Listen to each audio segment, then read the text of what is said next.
Well, I personally think that the president is doing a good job with the war on terror. I personally think so.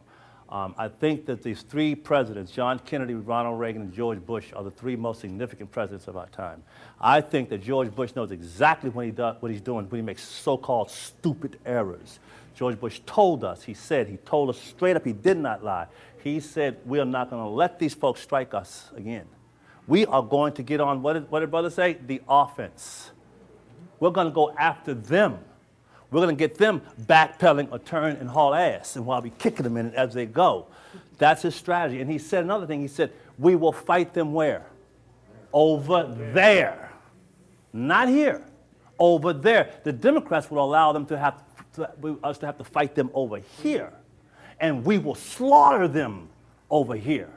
And George Bush does not want us to be slaughtering our Muslim brothers and sisters, because we learned a lesson about slaughtering people when we slaughtered the Indians.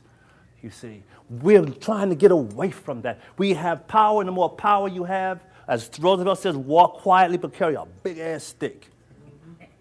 You see, peace through strength. You see, and what has happened is somehow we have allowed the socialist communist element to namby-pamby us and dummy us down to little wimp sissies. No offense to anybody got issues, you know. But it's a metaphor I'm trying to say. And that whole Islamic threat, they're bullies. The whole communist socialist threat, they have been nothing but bullies, slaughtering people. That is their commonality, slaughtering people and enslaving people. That's why the Democrats gravitated to the communist socialists in the first place. The Republicans did not. Why? Because the Democrats held black folks in America slaves. Socialism is slavery. They couldn't get into Republicans because Republicans are liberators of the slaves. Just like this president, mad as you want to be about him, he's liberated more women and children and poor and oppressed people than anybody in the history of the world next to Jesus Christ. You think about it. Think about it. Think deeply about that. Yes, the man is human. Yes, he makes mistakes. But he's got enough smart-ass people around him that where they contrive mistakes, too. To bait your ass in. See, George Bush is waking us up.